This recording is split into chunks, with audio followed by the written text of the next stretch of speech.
L'irrésistible attrait pour la technologie m'est apparu lors d'une mission pendant laquelle nous étions en train d'observer un banc de test pour de grandes transmissions pour machines agricoles. Ce poste était un poste goulot, le temps de cycle nominal était d'une quinzaine de minutes et ce temps de cycle était très fréquemment outrepassé, durait beaucoup plus longtemps.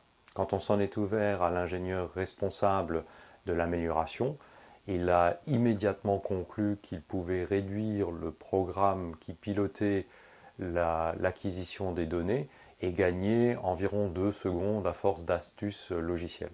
En définitive, ces 2 secondes n'auraient probablement rien changé du tout, simplement parce que l'acquittement de chaque tâche étant manuel, les temps de réaction opérateur auraient très certainement gommé le gain qui aurait été fait au niveau du temps de cycle logiciel. D'autant que le vrai problème provenait de la recherche incessante d'une clé dynamométrique qui était partagée entre 3 postes qui étaient identiques et qui formaient le banc de test.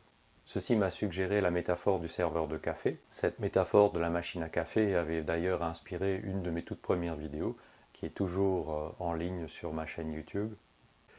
Donc le client est fort mécontent parce que le temps d'attente pour obtenir son café est trop long. Et la réponse immédiate avec l'irrésistible attrait de la technologie, c'est de mettre un turbocompresseur sur la machine à café. De cette manière, on réduit bien le temps de cycle, mais l'amélioration est totalement insensible au client qui demeure toujours insatisfait. Ce type de réaction, tout de suite pensée réponse technologique, est très fréquente.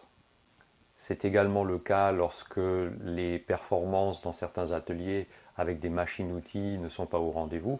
On va tout de suite penser à réinvestir dans de nouvelles machines, nouvelles générations avec des performances plus importantes. Ce faisant, on oublie totalement que la performance en fait est déterminée par l'opérateur, pas par la machine.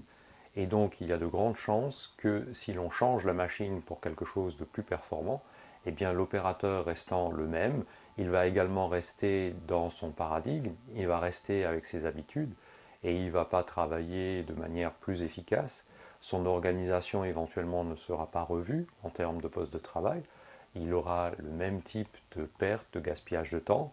Obnubilé par des réponses technologiques, on ne va pas penser que l'opérateur, la plupart du temps, manque d'outils, que les pièces n'arrivent pas à temps et que toutes ces pertes de temps, finalement, mangent de la capacité, pèsent sur la performance et que ce n'est absolument pas un problème de performance intrinsèque de la machine-outil.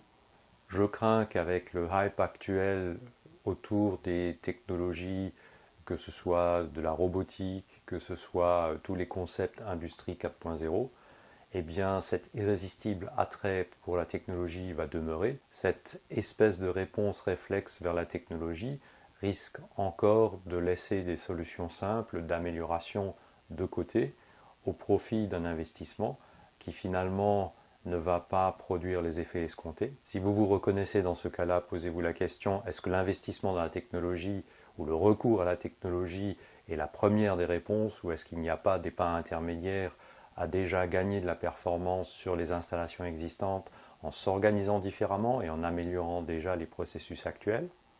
Merci pour votre intérêt et à bientôt sur ma chaîne YouTube, sur mon blog ou sur mon site web.